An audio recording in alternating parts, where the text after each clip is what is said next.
म्हणजे एक जीवन प्रवास, शरीराचा नव्हे तर ओढ आत्म्याची. हरिनामाचा नाद हा दाखवी वाट पंढरीची. विठू माऊलीच्या उदरात वाढलं लेकरू परंपरेचं, हरिनामाने जोपासल मूळ भक्तीचं.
नामाचा ध्यास घेऊन माझं गारहाणं मांडतोय या चमकणाऱ्या दुनियेत.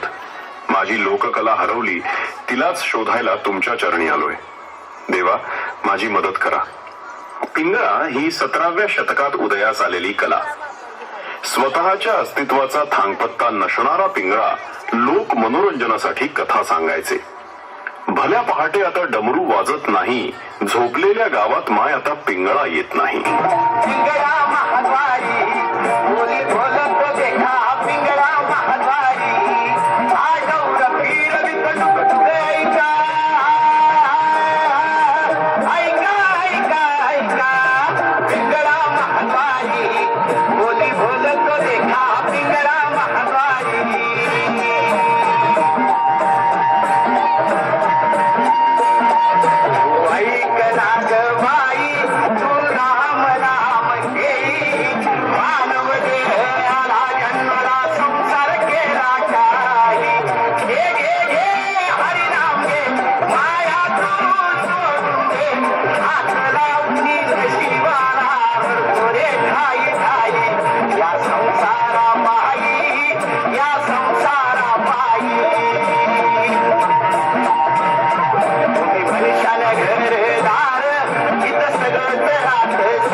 स्वतःचं दुर्दैवी नशीब घेऊन जन्माला आलेली जोगतीन. समाजात तिला आदर सन्मान होता. तिची श्रद्धा हा देवीचा कौल होता. एकेकाळी देवीची सेवा करून आपल्या कलेची होती ती रक्षक, आणि आज काही समाजकंटक झालेत तिचे भक्षक.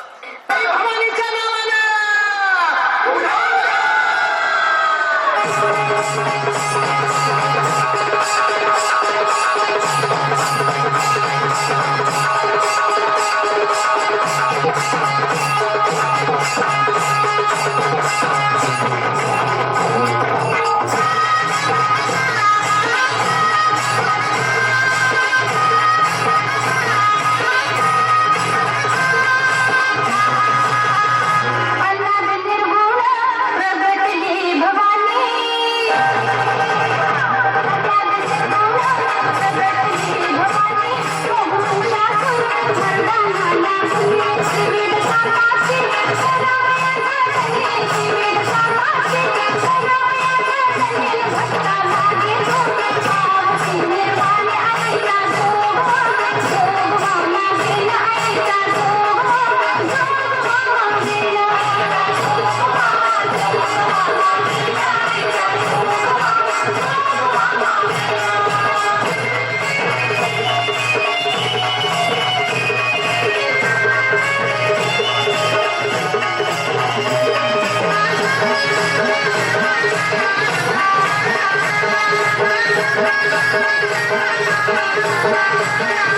लाली पावडर फणी आणि सुई लागेल का वहिनी असा हलका आवाज.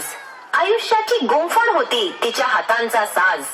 आज मोबाईलवर कपडे येते, लाली पावडर ऑनलाईन मिळते, सुई पोतवाली माझी.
महाराष्ट्रातील एक पारंपरिक भटकंती करणारा लोक कलावंत समाज व जीवाची बाजी लावून उपजीविका करणारा डोंबारी.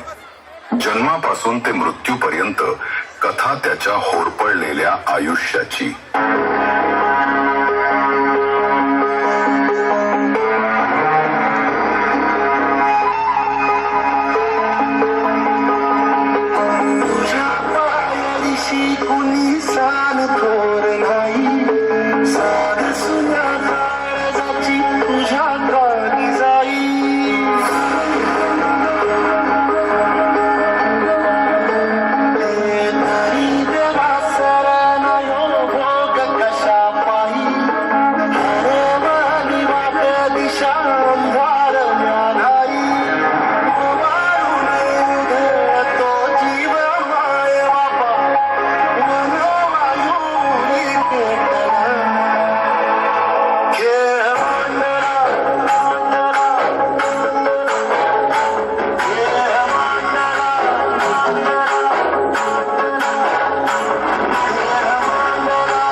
परिस्थिती कितीही बिकट असली तरी स्वतःवर विश्वास पडतं हे सिद्ध करणाऱ्या व लावणीला जिवंत ठेवणाऱ्या दिग्गज तमाशा कलावंत विठाबाई नारायण गावकर या 9 महिन्याची गर्भवती असताना देखील फक्त कलेवर प्रेम म्हणून त्यांनी नृत्य सादर केले. अशा ह्या कलाप्रेमी कलावंताला शतशः प्रणाम.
विनोदातून सामाजिक संदेश आणि गाणी व नृत्य यांचा संगम म्हणजे भारुड.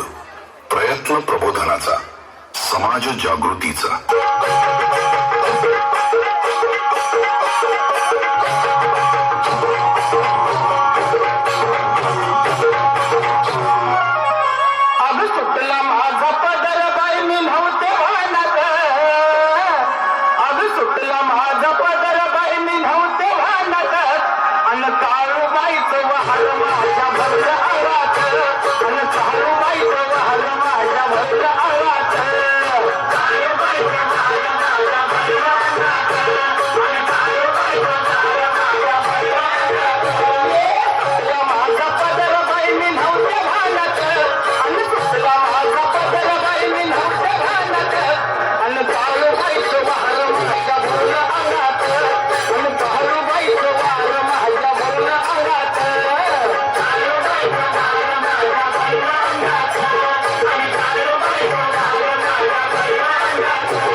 तो लय पितो बघा. तुझा जोडीदार लय पितो? हो. अरे वेड्यात दूध पित असेल. अहो नाही देवा, मग दारू पितो. दारू पितो? हा. केवढी त्याची हायवेच्या कडेला जमीन गेली असेल ते पित असेल. अहो तळमळ वाटते त्याच्याबद्दल, त्याची दारू सुटावी. तुला वाटतंय त्याची दारू सुटावी? हा. त्याला समजून सांग. सगळा प्रयत्न केला, माळ घालून बघ. काढतोय, खेळायला अडकवतोय, प्याला जातोय. माळ अडकवतोय डायरेक्ट प्यायला जाते. हो. तरी तुला वाटतंय त्याची दारू सुटावी? हा. माझ्याकडे औषध आहे. सांगा की. माझ्या औषध जणांना बरेच जणांच्या दारू सुटली. होय. तुझ्या एक मित्राची दारू सुटल. कधी? त्याची दारू सुटल. अहो कधी? त्याची दारू सुटल. कधी? जेव्हा त्याचा लिव्हर फुटल तेव्हा त्याची दारू सुटेल. चांगली चांगली स्थळं मला येत होती मावशी. कसलं पण स्थळ आलं तरी मी आमच्या पप्पाला सांगायची, पप्पा पोरगा कसा पाहिजे. पप्पा म्हणायचे कसा पाहिजे. मी लगेच सांगायची, पप्पा पोरगा परमनंट पाहिजे, 40-50 हजार पगार पाहिजे, मुंबई पुण्याला फ्लॅट पाहिजे, पोरगा एकटा पाहिजे, भरपूर जमीन पाहिजे, घरची सगळी मिळलेली पाहिजे. काय सांगायचं मावशी तुम्हाला. मी एवढी गोरी पान नक्षत्राव आणि चंद्राची कोर हाय का नाही मावशी? हाय का नाही चष्मावाली आजी? मी काय दिसाय वाईट दिसते का? एका हॅलोजन मध्ये चकटते का नाही? हाय का नाही मावशी? हाय का नाही मी दिसायला छान? हे पुरी हाय का नाही दिसाय छान? मी एवढी गोरी पान नक्षत्राव आणि चंद्राची कोर आणि आमच्या वडिलांनी रीड बाहेर बांधलं नाही. काय करायचं मावशी? असू द्या. पदरात पडलं आणि पवित्र घडलं. आपल्या बायकांचा जन्मच असा आहे का नाही? कसलं बी पदरात पडलं तरी आपल्याला सांभाळून घ्यावं लागतं. कसलं पण कसलं पण कसलं पण. प्रत्येकीला माळकरी भेटलं असं नाही. कसलं पण पदरात पडलं तरी आपल्याला सांभाळून घ्यावं लागतं. बदलायचं लायसन ह्या जातील नाही. देवीच्या संकेताने समाजाला स्वशक्तीचं दर्शन घडवणारा, पायात चाळ बांधून अंगावर चापकाचे फटके सोसणारा, अन्यायाला वाचा फोडणारा,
साहेबांना विश्वास होता की माझा शिवबा मावळ्यांच्या शौर्याची गाथा सांगणारा पोवाडा 16व्या शतकात उदयास आला.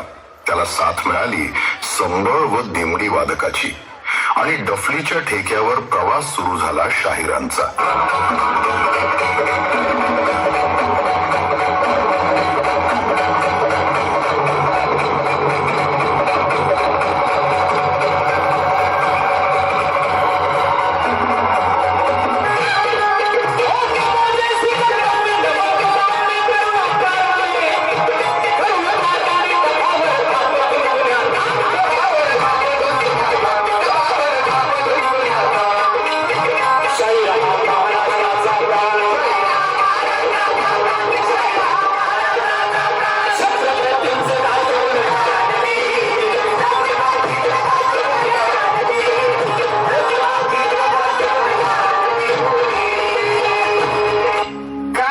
महाराष्ट्राची त्यात होती एक प्रगल्भ पराक्रमी सुलक्षणी राणी.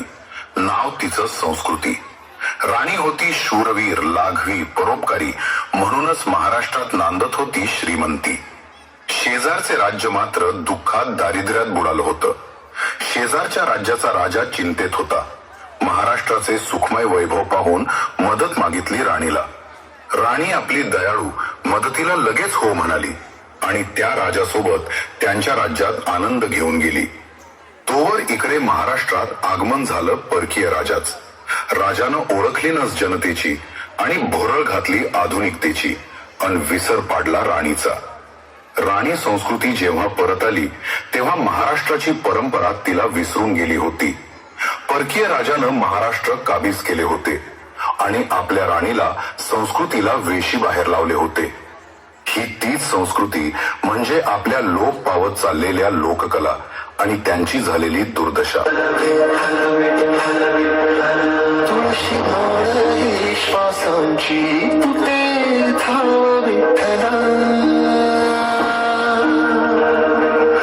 जीव झाला कासा विसरूप गाव विठ्ठला.